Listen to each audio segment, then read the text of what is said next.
Hello everyone and welcome back to Fly From Home. It's been another hot minute since I last saw you all, so I hope you're all well.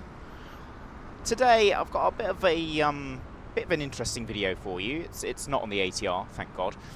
It's on this thing. It's on these things, the Just Flight Pa28s, something that I made a big song and dance about in the past, back in Flight Simulator 2020, but hey, look where we are now. We're in shiny Flight Sim 2024, and it's actually running well and not crashing, and you can load into it.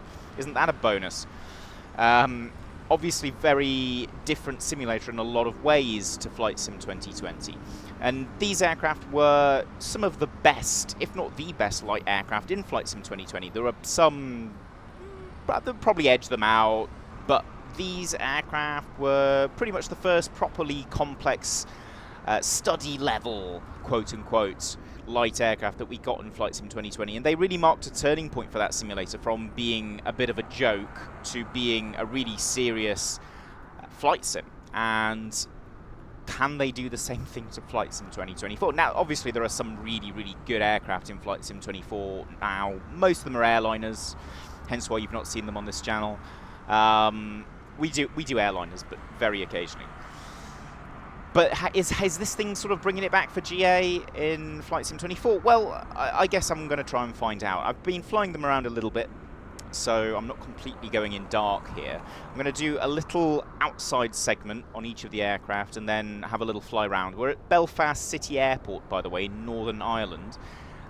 Completely default scenery. It's quite impressive, actually. The airport buildings are a little bit to be desired, but the scenery is actually fantastic. I spent quite a lot of time here in the past, and really, really accurate version of Belfast that you'll see once we get airborne. You can see just over there the famous Harland and Wolff cranes, Samson and Goliath over there, and the hills in the distance. Very cool. So I suppose we should have a look at the aeroplane then, since that's what I'm here to do. Now, the feature that was introduced in Flight Sim 24, which Flight Sim 2020 legacy aircraft perhaps are going to struggle the most with, is this. It's the walk around, isn't it? And you were never really able to get this close to your aircraft in Flight Sim 2020 unless you used the drone camera and deliberately zoomed right in. So most of the time you were sort of looking at this sort of distance, and at this sort of distance it looks fantastic. But as you start to get to the walk around sort of level of detail, you can see she's a little bit lacking, I'm afraid. The texture resolution is a little bit on the poor side compared to the Flight Sim 24 aircraft, the aircraft that were built specifically for this sim, and the ones that have received completely redone external models specifically for the sim. Things like the A300s from Builds, that's the one. So when they released that aircraft in this simulator, they completely redid the external model to stand up to this sort of level of scrutiny, and by all accounts, Just Flight has not done that in any kind of level of detail, and unfortunately, she's looking a little bit ropey. That's, it's not a bad-looking model by any means. You step back, and it perfectly represents the dimensions and proportions of a PA-28. They've definitely got everything in the right place down to the last rivet, so all the rivet counters can be happy. But it's just the fidelity and quality of those rivets, I guess, that the aircraft kind of falls a tiny bit flat on. You can see propeller logos and things are just a little bit pixelated.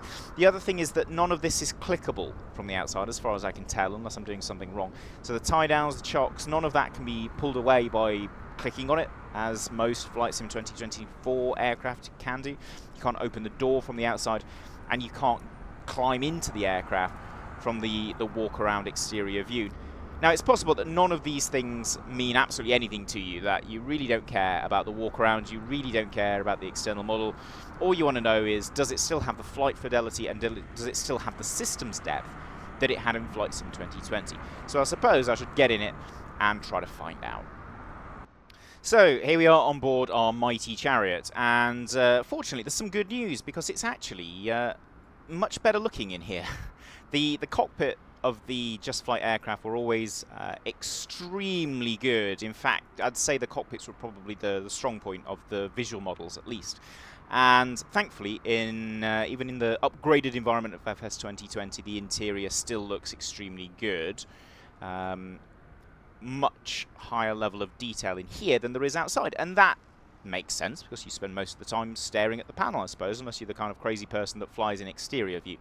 So, good start to the inside, I suppose. You've still got the good old Just Flight tablet that works in here too. It's got all sorts of things on here. You can bring in sim-brief flight plans. There's a map, which is pretty cool. Although it seems to be a little glitchy. You can bring in your Navigraph charts. You can change all sorts of aircraft settings on here, and this is where you have to take your chocks and tie downs and stuff off by clicking these things here. There's a notes bit, so you can, you know, draw rude pictures, things like that. Checklists, which are obviously very, very useful for those of you not hugely intimate with the workings of the Pa28 series aircraft.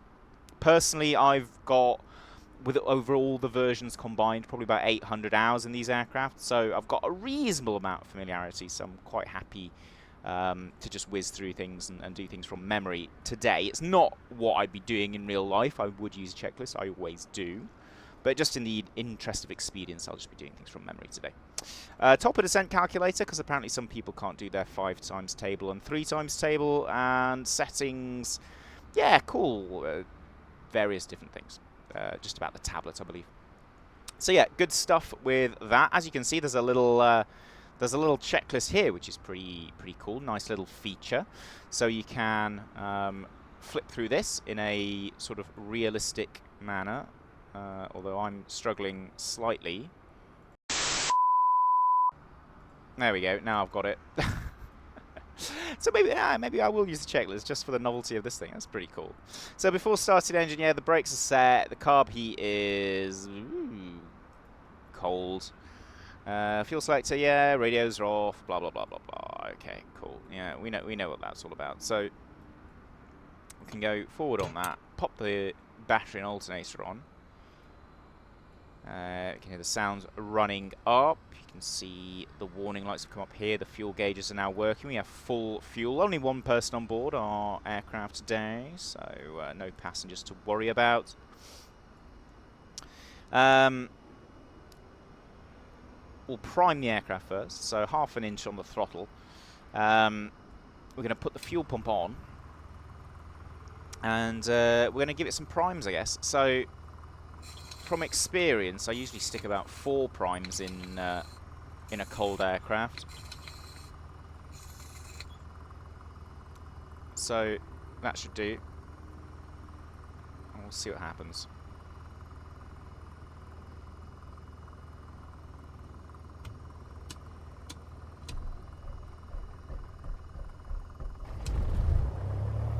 Oh, starts first time every time. Beautiful. So let's go 1200 RPM. Starter warning light is out. The oil pressure is in the green straight away. Fuel pressure is good as well. We can pop the fuel pump off. You can see the fuel pressure drops a bit, but not too much, which means the mechanical fuel pump is fine. So we're looking good. I'll just make sure our nav lights are on with that. Probably should have turned them on first. And I know there's a... Hang on. There's an avionics bus somewhere around here. There we go. That threw me off a little bit the first time I flew this airplane. You can have various different sat-nav or radio setups, by the way. You can have a really old-school GPS 100 unit in here. I'm going to stick with the Garmin 430, 530 sort of setup because I suck at situational awareness, and it's nice to have a purple line to follow sometimes. Let's put the ADF on as well, although I don't believe there are any to follow around here. Let's see if we can get a working chart on, shall we? See if we can get my Navigraph working. Okay, so I've got a VFR chart up, but just like the Just Flight one, it seems to not like me moving my mouse around too much, because it blacks out. So not sure what's going on there, not sure if it's a Just Flight problem or an FS24 problem. Honestly, I would not put it past the simulator to be bugging out, to be honest, but cool. So there's that. There's also airport charts that you can bring up, so let's see if it'll come up with one. Okay, there you go. Look, you can see, you can bring up all of the Belfast charts on your Navigraph if you should so wish. So that's fine, that doesn't seem to bug out. It's just the moving map that seems to have a bit of a fit if you're trying to move around on it. Never mind, that's why we've got GPS. So that's all good. You can see the oil temp is coming up a little bit into the green, so I think we are ready to taxi. So away we go.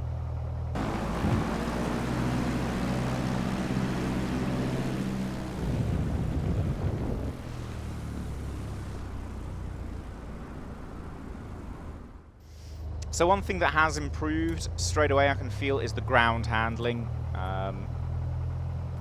Feels a lot more like a PA28 to taxi around on the ground. The FS 2020 version wasn't too bad, but this is way better. I think that's just because FS 24's ground handling is, in general, a lot better than 2020's. It's one of the features where it kind of wins hands down. So that's nice to have a bit of an improvement in the dynamics, even if it's just how the aeroplane handles on the ground. Okay, I've done all the engine run-ups now, so I'm going to throw all the electrics and get ready to pull on the runway and go. So one thing you're going to notice every time I go outside the aeroplane is that it looks like none of the lights are on. But I can assure you that they are, and I can prove that by doing a bit of this.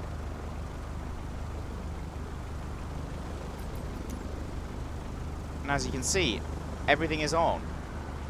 But as soon as you go to daytime, you can't see them at all.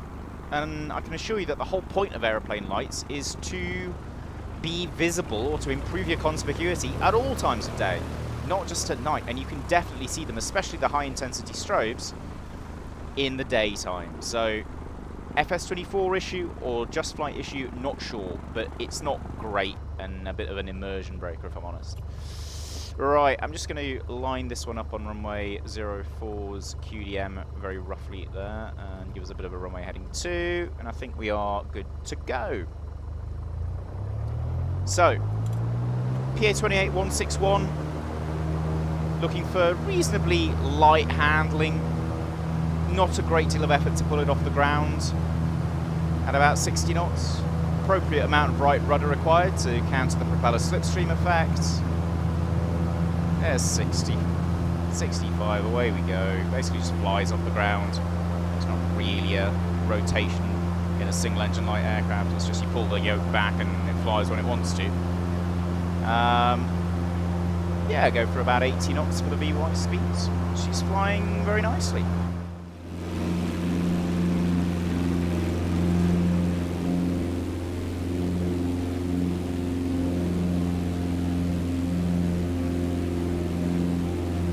Okay, a little bit of a after takeoff check, so fuel pump and the landing light can go.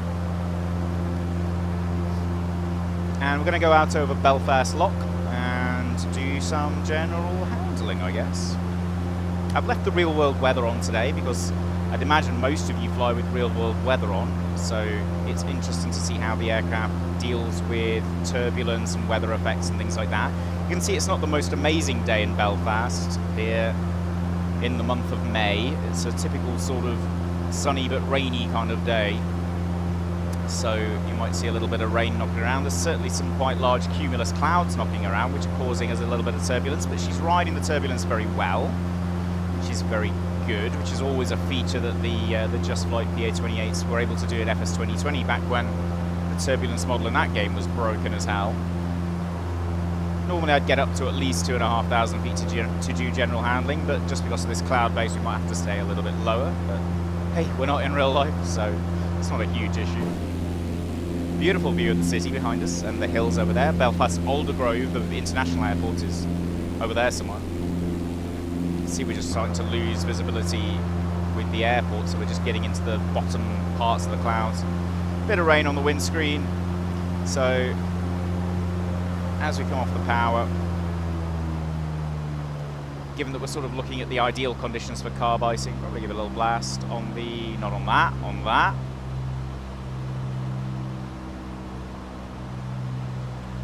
just make sure we're not getting any. The Pa28 series aircraft, very resistant to carb icing though, because they have a kind of constant carb icing. The intake air is constantly warmed by elements of the engine, so not something you see often in these aircraft, but like I said, these are sort of ideal conditions for it, with an ambient air temperature of just over 10 degrees and obviously rain outside, so the temperature drop through the carburetor potentially cause icing in there despite the relatively high outside air temperature. Anyway, that's the end of that little lesson. Let's do some general handling, shall we? So fuel pump and landing light can go back on. Mixture's full rich. Let's throw the fuel tank over to the other one. And we're going to start off with some steep turns. So 45-degree angle back to the right, all the way around, back onto this heading, attempting to maintain altitude. So bank balance, back pressure, and a bit of power. Looking for relatively easy steep turn here. Stable aeroplane. So quite easy to hold your attitude, but the horizon's not particularly distinct. That's my excuse anyway, as to why I'm not doing an amazing job here. A bit more rudder required. 15 degrees to go. Bank balance, back pressure off in the other direction. Bring the power back. Perfect, yeah. Still handles beautifully. No change really from FS 2020 where it flew absolutely spot on. So I guess what I should do now is have a crack at a stall. So normally I'd do a Hazel check, so heights, airframe, safety and security, engine, location, lookout, but yeah, no, we're fine. I'll keep doing that. I'm going to turn the engine off at some point. Just give it a little bit of carb heat just in case. Idle on the throttle. A little bit of left pedal required to keep the ball in the middle, which is very accurate. It's nice to see. Going to give it a little bit of nose up trim into the stall.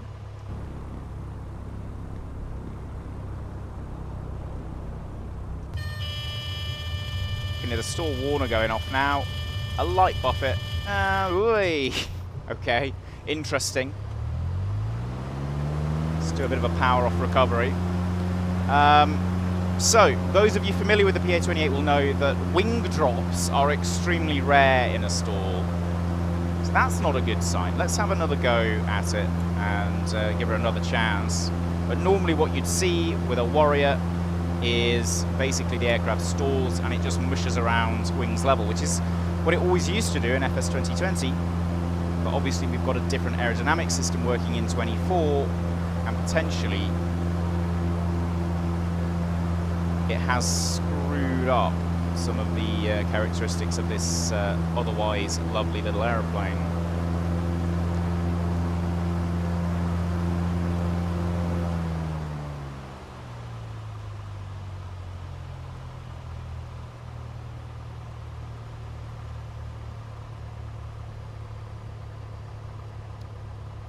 Okay, so here we are approaching the stall again, and we're very mindful not to touch the rudders at all as we get into the stall this time, just in case I was inducing it accidentally. Yeah, okay. That's more like it. That's a Pa28 stall right there. See how it's just nodding up and down and sort of mushing earthwards. That's perfect. So maybe I was inadvertently inducing that with a little bit of rudder input. I will take that one on the chin and give myself the blame, because it looks like stall characteristics still pretty much spot on.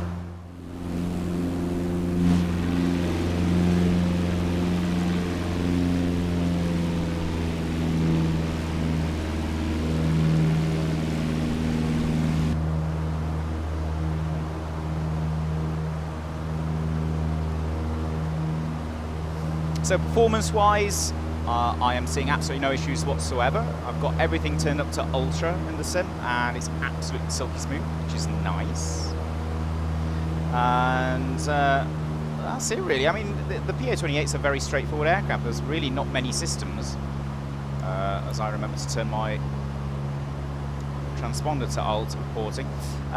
There's really not many systems to model on a Pa28, so I guess really all there is to do is to fly back to Belfast City and land and see how the performance is during the touchdown and the flat.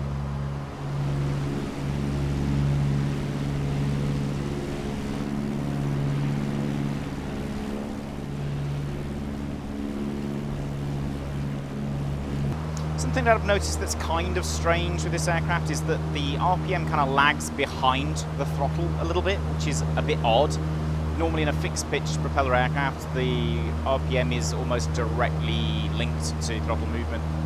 So, a bit strange there. So, yeah, not perfect on the systems side of things. But she is flying very, very nicely, so it's still a lovely little thing to fly around in. On an unrelated note, doesn't this look good? Any of you real pilots watching this, or people who've spent a lot of time in light aircraft, will recognise this look of scraping just underneath rain clouds, heading back to your home base on a miserable day. And it looks fantastic. Done a great job with this. I'll flip the fuel tank again. Pop those off for now. So yeah, hats off to Microsoft Flight Simulator, I guess. They appear to have got the visuals down pat, that's for sure.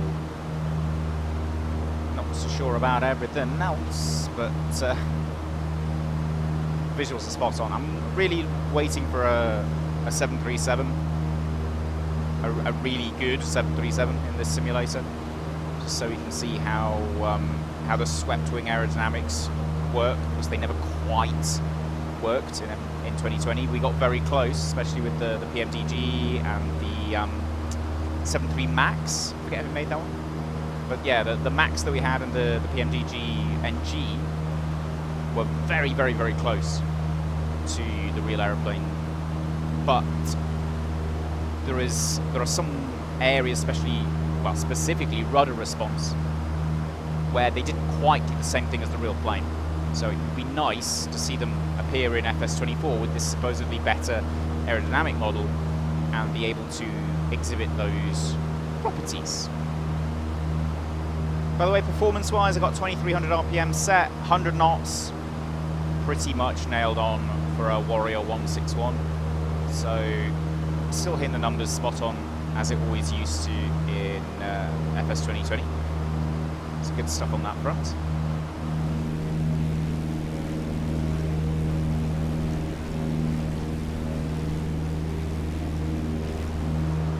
A little bit of personal news on my front. I've upgraded to a new set of rudder pedals, and I've got the Thrustmaster pendular rudder, which is absolutely unbelievable. Such a difference from the cheapo plastic budget ones that I had before.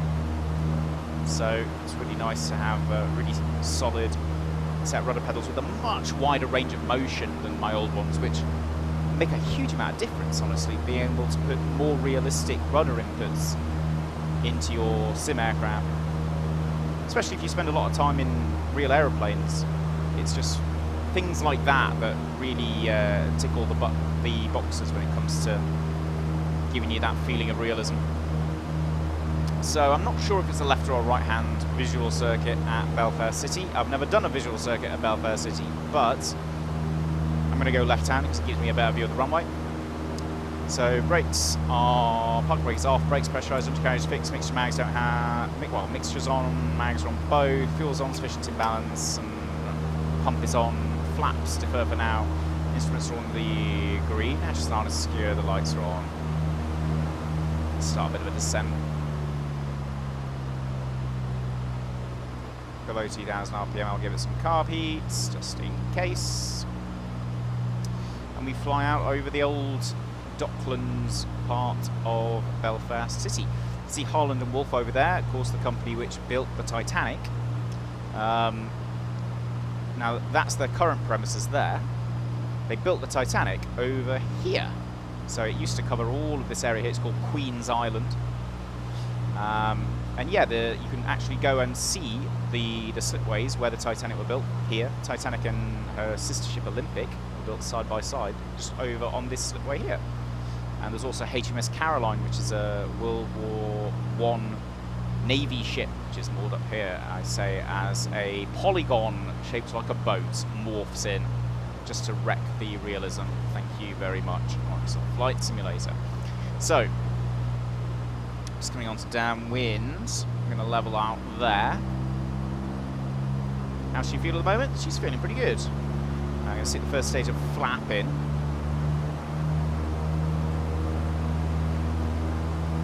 A little bit low now, so I'm just going to level off. Pop the carbies away.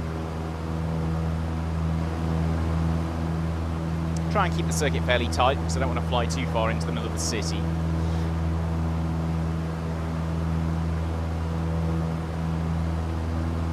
See the Titanic Museum down there. I think it's the Queen Elizabeth Bridge, Queen Victoria Bridge. Don't know exactly. See all the bridges across the Lagan here. The road bridge, and I believe that's a footbridge and another road bridge there.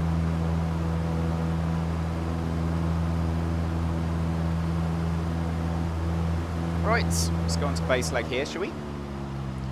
I'm without my Honeycomb Bravo at the moment, which is, feels like I've had my leg cut off flying around like this. I don't have my trim wheel to hand, which I usually have, mixture levers and all that kind of good stuff.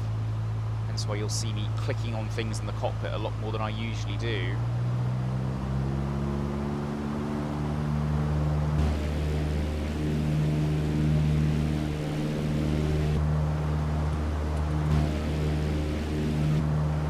Fly past the Holland Wolf. You can see how the aircraft's attitude's changing as I'm cranking the flap in, which is really realistic. Now, one of the landing characteristics the Warrior has, which is a bit frustrating at times, is that it tends to be very floaty, so we're looking for quite a potentially floaty landing if I don't get the speed sort of nailed on. I've got all the flap in now. We're a touch high, so I'm just going to pull the throttle out and dive for the threshold.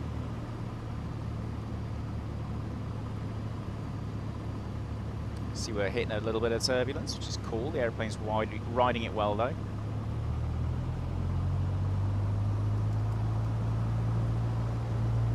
Bit of nose-up trim as we slow down. Go into the friction layer, the turbulence smooths out. And, yes, the Pa28 float. Present and correct. Cool. Okay, yeah, pretty good. And then the handling on the ground, roll, braking and steering on the runway much better than in Flight Simulator 2020. So I'd say the airborne dynamics are as good as 2020. The ground handling much better. So yeah, for the most part, it's 2 thumbs up for the Warrior in Flight Simulator 2024.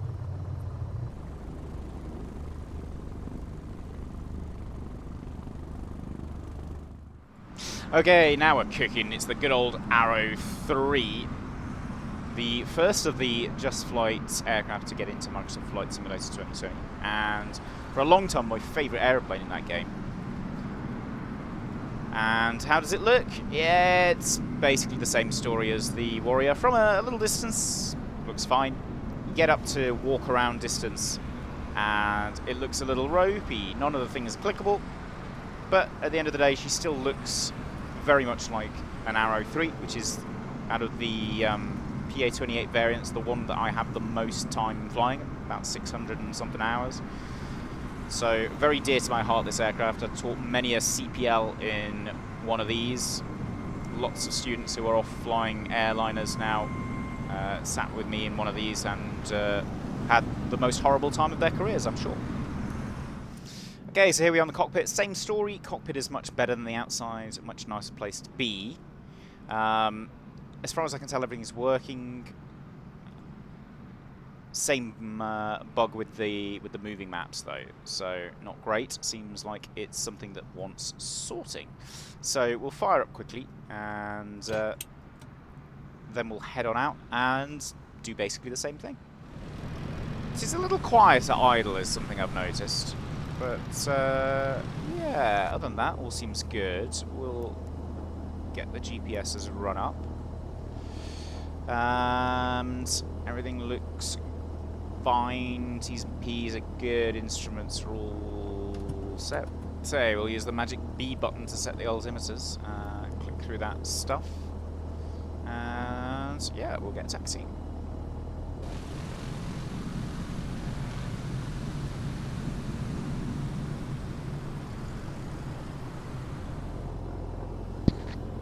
Okay, so here we are lined up on the runway, all good to go. So let's run up the power, and off we go.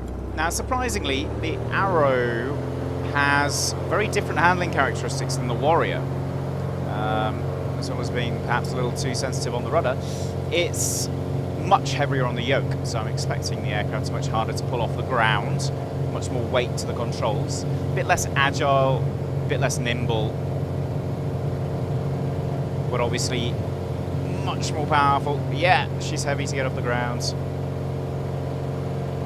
A bit more right rudder required, gears coming up, positive climb.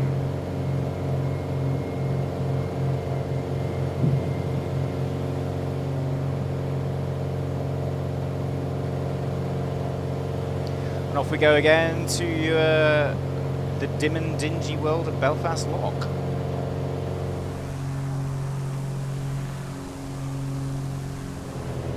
So climb performance-wise, hovering around about 1,000 feet per minute is about right for one of these aircrafts. So that's looking good. In terms of the handling, yeah, it feels like a flying brick, which is what a real Arrow flies like. So very much has... just like the Pa28 Warrior, has kept its handling characteristics from Flight Sim 2020, so nothing to worry about there. I'm going to try and get a little bit clear of this weather, and then we'll do the general handling. Okay, we're just a little bit over the city of Belfast. The horizon is just about returning, so we'll have a crack at some steep turns.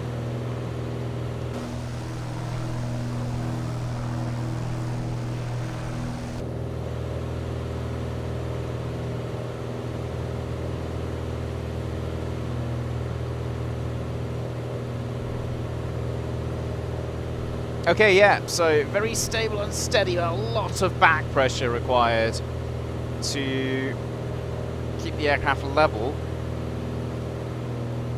during a steep turn, although I was overbanking there horrendously.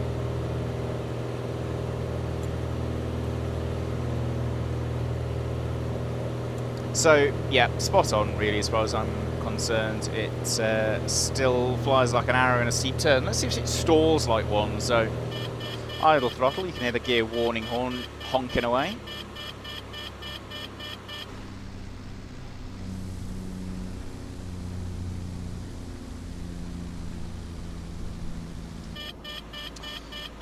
Getting a little slow, very, very heavy on the yoke. Nose up trim required to help, but not too much. Heavy buffet, high rate of descent, unrecoverable. Yeah, it's stalled. This is perfect. This is exactly what the Arrow does. You can see it's just mushing towards the ground. So reduce the angle of attack to cancel stall warner. Full power. Make sure the prop's up there as well. Straight into the recovery. Yep.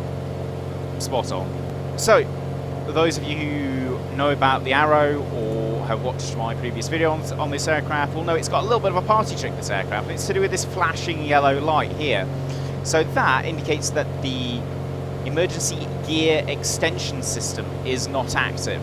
What is the emergency gear extension, I hear you ask? Well, what it is, it's a system designed to stop people forgetting to put the landing gear down. And the way it works is by dropping the gear when the throttle is at idle and the airspeed drops below a certain level. Now, I don't exactly remember what that is, but if we activate it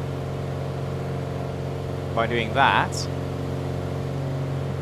we should be able to see if it works still. So, see the flashing light has gone out. I'm going to shut the throttle again and let us slow down. I'm going to leave the gear lever exactly where it is, and hopefully the gear is just going to decide to come down when we hit an arbitrary speed.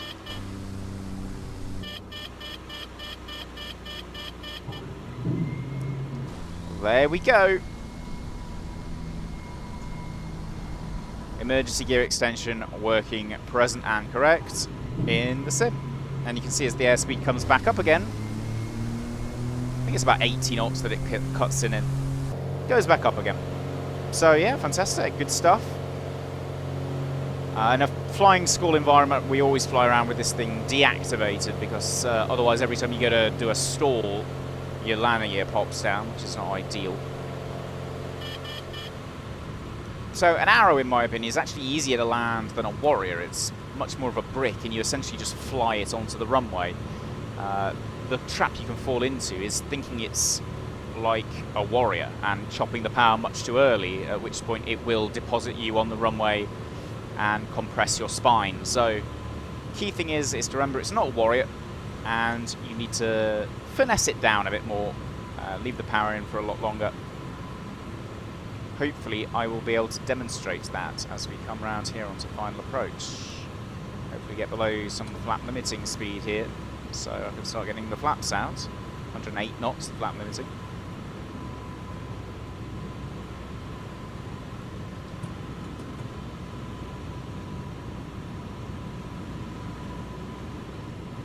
Now, full flap, the aircraft should be very, very draggy. Yeah, that's being exhibited nicely here. Coming over that bit of turbulence, and she's riding it nicely. See the red lights on the pappy coming in. Try and find the centre line somewhere.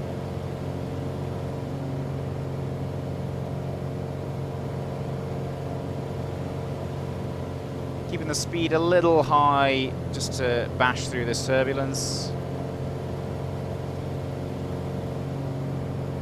Should smooth out as we come onto the other side of these trees. And it has done, or it is doing. Come back on the power, trying to keep the centre line. Come off the power now. There we go, a little bit firm. But yeah, handles just like the real thing really. And again, the ground handling, pretty spot on. Like I said, it's maybe a touch too responsive on the rudder, but I mean, you can easily fix that by putting some curves in your rudder response. Profile, I've not touched anything for flying these airplanes. I've just left everything at default, so I've just got a straight curve on all of my yoke and rudder pedals. So maybe a little bit of a curve required, but other than that, yeah, lovely.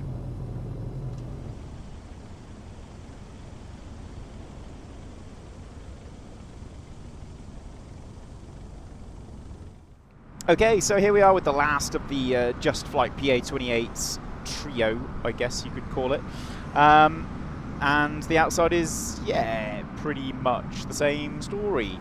So yeah, very much the same as the other Pa28s in this series. They look fine from this sort of distance. You start to get a bit closer and it all gets a little bit flat, shall we say. But yeah, as long as you're not getting into rivet counter range, it's pretty sharp.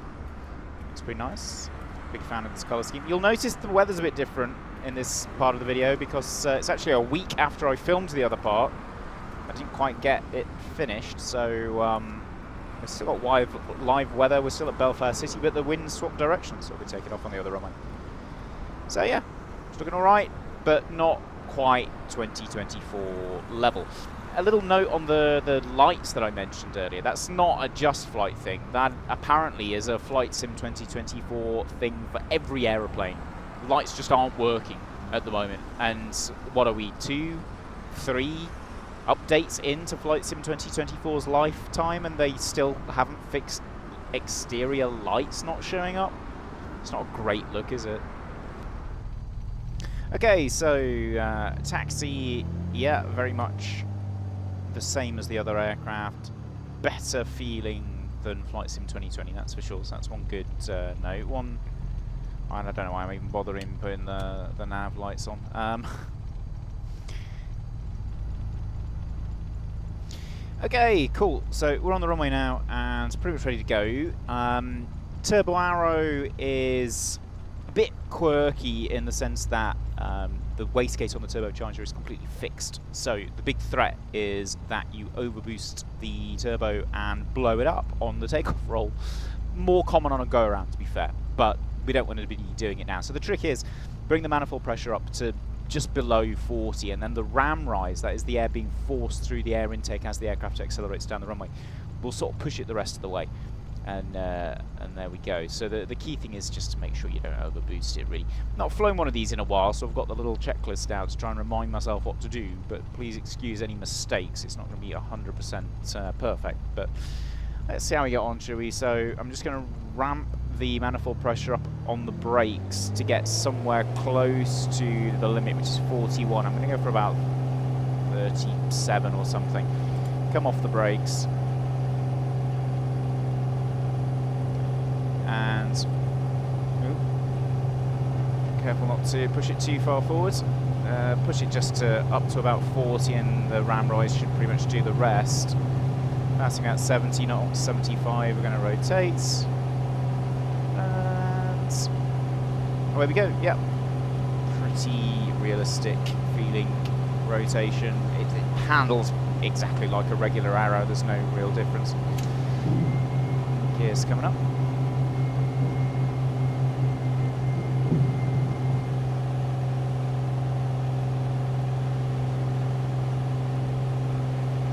Reasonable amount of right rudder in the climb, which is accurate.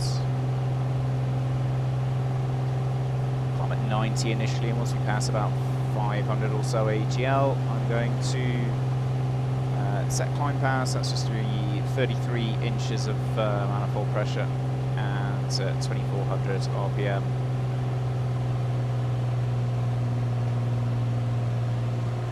And I'm going to accelerate to about 100 knots for a sort of steady cruise climb.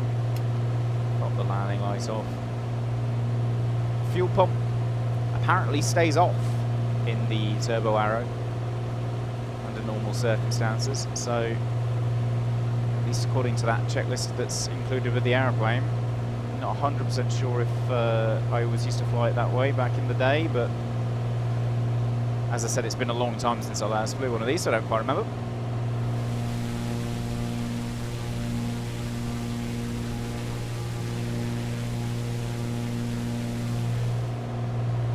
So handling feels very smooth, very nice. Exactly the same story as in Flight Sim 2020, really. And you can see the manifold pressures dropping off. Normally with a turbocharged aeroplane that doesn't happen, but it's because of that fixed wastegate. Effectively it handles, the engine handles exactly like a non-turbocharged aeroplane. It just has much higher ceiling for running out of throttle travel, basically, as you climb. So as the air gets thinner, manifold pressure will decrease, and you just got to keep walking the throttle forward to keep it at 33 inches as you climb. Simple as that. And really, performance-wise, you're going to see no change over a regular Piper Arrow at this sort of altitude. When you get up to maybe 6,000 feet and above is where you're going to start seeing the TAS increasing beyond what you'd see in a normal arrow, but for now, very much the same story. It's just a regular arrow with extra steps. Okay, we're level at 3,000. I've got it set up for sort of gentle cruise, and we're going to go into our steep turns. So expecting nothing any different from the regular arrow, really, with this one. Roll in, bank balance, back pressure. Yeah, pretty large slug of back pressure required to keep the aeroplane level, but other than that, extremely stable. Putting nowhere near enough left rudder in, so let's try and remedy that.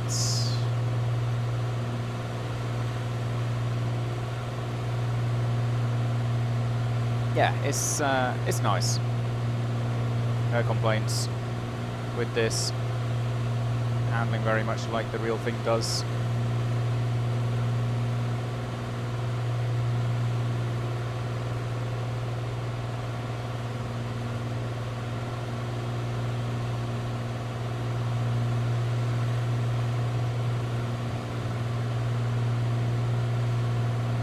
There we go, that'll do. Right, stalls. Just going to pop the fuel pump on for this one. Bring the throttle gently to idle. And again, we're expecting exactly the same kind of stall performance as the regular Arrow. Just checking for any weird abnormalities that may have made their way into the flight model as part of the transfer.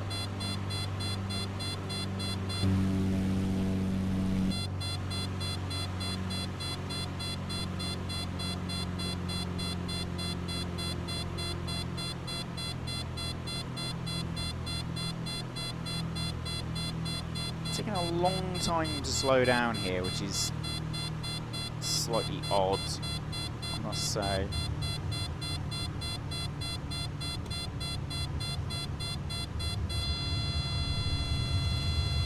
Okay, still worn a heavy buffet.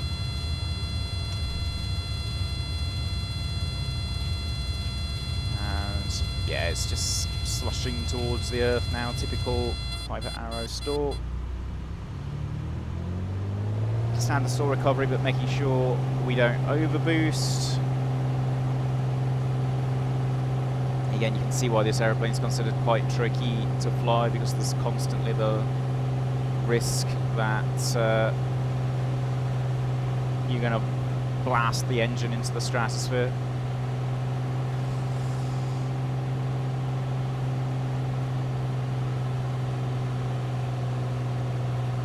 But yeah, there we go. Full marks for that. Okay, we're just setting ourselves up on a bit of a right-hand downwind in a steady descent for runway 22 at Belfast City, just on the other side of Belfast Lock, enjoying the lovely scenery. But yeah, it did seem a little suspect with how long it took to slow down. So, not too sure about that one. Propeller RPM also stayed suspiciously high for a long period of time, so not entirely sure what's going on there. The rest of it, though, does seem very solid indeed. So, brakes are pressurised, undercarriages coming down now below 133. Mixtures for rich, mags are on both, fuel's on sufficient and in balance. Flaps, we're not quite in limiting speed yet. Instruments are all on the green.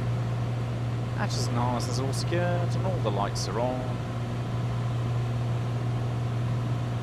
We are ready. Yeah, it's slightly strange how the propeller RPM is responding to throttle input, honestly.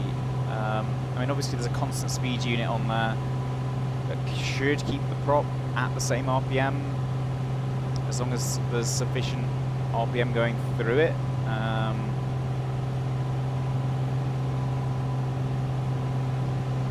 It just seems to be behaving more like, I don't know, N1 fan on a jet than a piston engine propeller.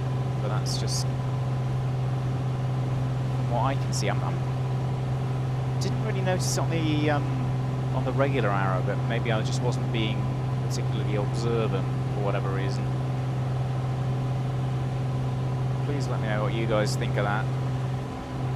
Performance has got absolutely no issues, just like the rest of the aircraft. Lovely and smooth.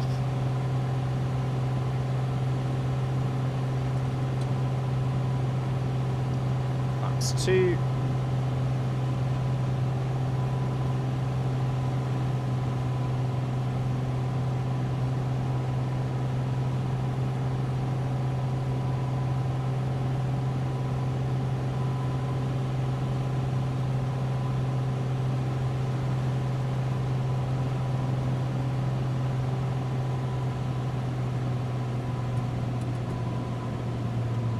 Final approach, reds, blues, 3 greens. And the speed starts to come back towards about 75. Got 4 white lights, but that's fine. The aeroplane should drop that off, no problem whatsoever.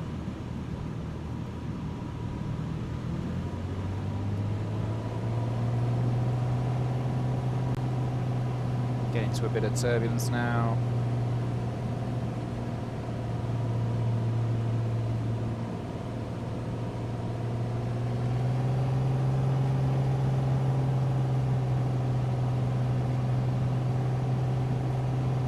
The airplane's responding to it quite nicely, so that's good to see, especially given all the issues with turbulence Microsoft Flight Simulator has had in the past. This seems to be pretty good, pretty realistic in my opinion.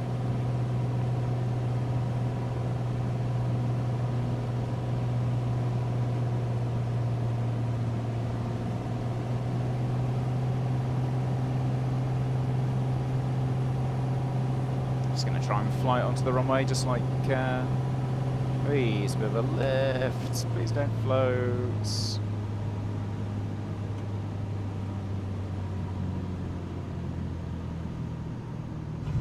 There we go. Could really do with a bit of sensitivity taken out of the elevators, I think, for slightly more realistic handling. But other than that, no, good. Handles very much the same as it always did in Flight Sim 2020.